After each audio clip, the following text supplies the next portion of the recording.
Hey, what is going on, guys? And welcome back to another episode of Star Wars Galaxy of Heroes. And today, we got three brand new dark side characters that you probably never would have expected to make it into this game, but they did, and they are going to be quite decent in many regards. And those three characters we're going to talk about today are the Imperial Probe Droid, Colonel Starck of the Empire, and lastly, that one character from the Island of Misfit Toys, the Wampa. Now, of course, the Wampa's not from Rudolph the Red-Nosed Reindeer and the Island of Misfit Toys, but that was the first thing that came to my mind when looking at this cool artwork here. But what we're going to do today, we got this footage provided by EA showcasing all these characters in Arena, so we're going to do a brief overview of these characters today, give you my initial thoughts, and be sure to subscribe and stay tuned because later on this week, I will be doing extensive testing of my own with a lot of these characters, especially the two Empire characters we are getting very shortly. So let's get into it, and first talk about the Wampa.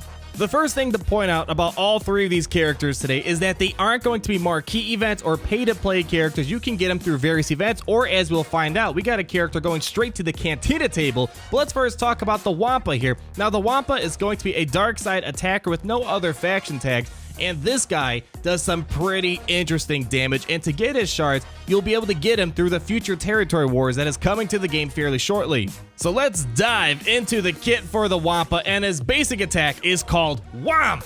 This thing is just loaded with a ton of stuff with the basic, and it does some pretty solid damage. What it says with the final text is that it deals physical damage to the target enemy and inflicts damage over time for 2 turns. If the target was exposed or staggered, you get to stun them for 1 turn, so a stun on the basic already, and if the target was already debuffed, you gain 20% turn meter. If Wampa isn't debuffed, he gains 20% turn meter, and this attack can't be evaded. This attack also gets plus 100% offense against rebel targets. So although there's no Empire tag attached to the Wampa, it already has better abilities than 90% of the Empire characters we have, which is kind of funny to think about it that way. But let's keep moving on here. We'll talk more about this in a few minutes here. But the special ability we have is called Icebreaker. Allow me to break the ice. And it dispels all debuffs on himself, plus he deals physical damage to all enemies and dazes them for 2 turns. So we have an AoE daze, very powerful, and Wampa gains protection up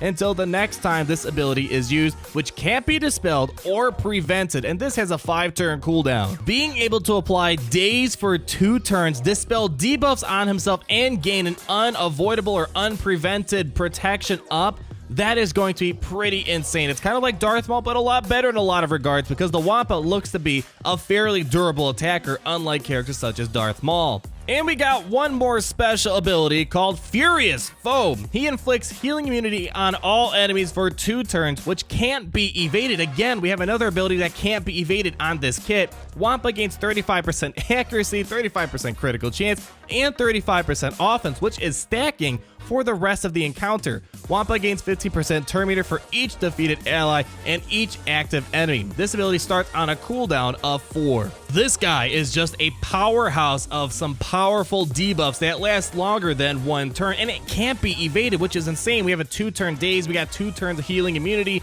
we have all these stacking things. He can constantly stack his offense by 35% every time he uses Furious Foe. This guy isn't a joke, and he's going to put out some serious damage as you see in the video. We also have 2 unique abilities on this character. First one being called Howling Rage. While Wampa has protection up, it has plus 20% counter chance, plus 50% offense, and plus 50% tenacity. So if you recall, his first special ability called Icebreaker, he gives himself protection up until the next time he uses that ability, and you can't prevent that protection up, and you can't dispel that protection up. So Icebreaker kind of becomes lead the charge like Commander Luke Skywalker, but for the Wampa, because it grants him a lot of crazy things with his unique. And as we see here, with his last unique ability called Cornered Beast, he gets to increase his counter chance even more. Wampa has plus 50% counter chance, and Wampa gets plus 10% counter chance, plus 5% health steal, and plus 5% offense for each damage over time effect on each enemy. So let's assume the Wampa has protection up, and because of his second unique ability, he already has a base 70% counter chance. And then if you think of the fact that if he's on a Darth Vader Zeta team, just having 3 damage over times on the enemy equals plus 30% additional counter chance. So right there, he can have 100% counter chance, which is pretty insane because as we see in some of the clips with all the stacking offense and all the other things happening, he can sometimes do over 30,000 damage on his basics. So this character is no joke. Even though he might look look like a joke, he really isn't, and his kit is probably one of the best dark side kits we have now, but I'm going to test that later on to see if that's actually true. Wampa, man. He is looking fairly good here, and I'm hoping in action he pans out to be just as good as he looks like on paper. Only downside I think that might be the case is his speed. I don't have the numbers for the speed, but if he is super slow, this might overcome all these crazy damage numbers and all these crazy debuffs he can apply. So we can find out soon enough. But let's move on to the next character, which I think will be one of the more promising dark side characters, and that is the Imperial Probe Droid. So with the release of Territory Battles Hoth Invasion, I did see a lot of people comment that they wanted the Imperial Probe Droid, and it looks like the developers made it happen, and they tweaked a couple of things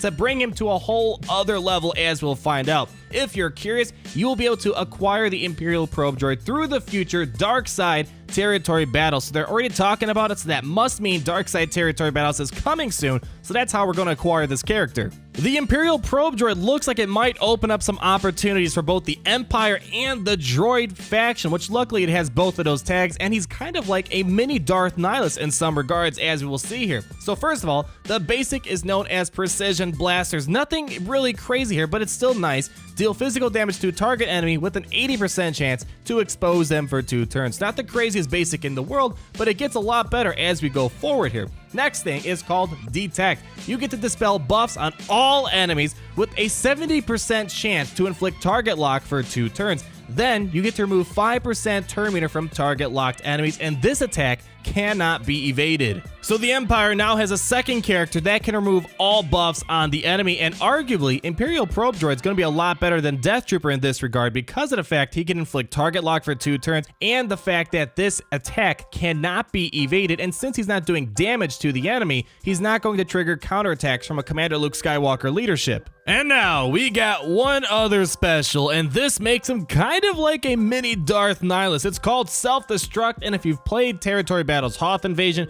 you're kind of familiar with this, but they kind of jacked this up a little bit more to make him a lot more viable for areas like Arena. Imperial Probe Droid instantly defeats itself and can't be revived. He deals massive damage to the target enemy. As you see in some of the screenshots, it looks like it's kind of like Darth Nihilus. He does about 99,999 damage, which takes out most characters. And he also deals physical damage to all enemies equal to 30% of their max health. Expose all target locked enemies for 2 turns. This attack can also not be evaded. While Imperial Probe Droid has full health or has no active allies, this ability cannot be activated, and the cooldown of this ability is set to 1 and can't be reduced. So unfortunately, you can't just start off the game, use self-destruct, and take out a character of your choosing, but the enemy has to be cautious to make sure the Imperial Probe Droid does not go under 100% health, because when it does, it can go out and self-destruct on you. And lastly, we have a unique ability called Imperial Logistics. Imperial Probe Droid has plus 50% health, and at the end of each droid ally turn, at the end of each Empire ally turn, and at the end of each Rebel enemy turn,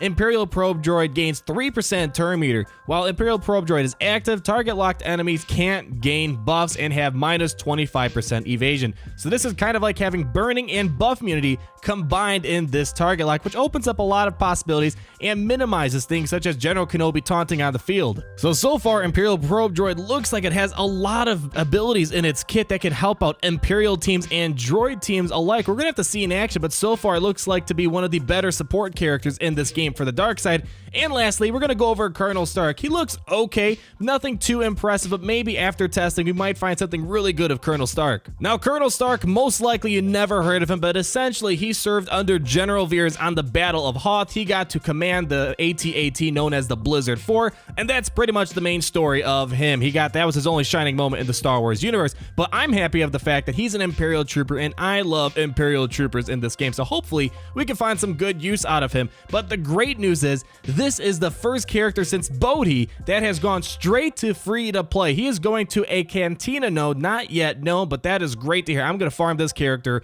right away. But let's look at his kit and start off by looking at Debilitating Shot, which is his basic attack. It's pretty simple, and I'm not a big fan of it. It deals physical damage to the target enemy and inflicts defense down for 2 turns. And if the target was already debuffed, deal double damage. Nothing too crazy. I'm never a fan of a defense down capability unless it's like Commander Luke Skywalker, where if the enemy has defense down, you can follow up and stun them, which is awesome, but not with this case here. Next up, we have his first special ability known as Scan All Wavelengths. Empire allies gain critical chance up and critical damage up for 3 turns, and also Starck gains 5% turn meter for each Empire ally and each Rebel enemy, and this has a cooldown of 3. So again, nothing too special, but that critical damage up will definitely help out characters such as Death Trooper and Director Krennic.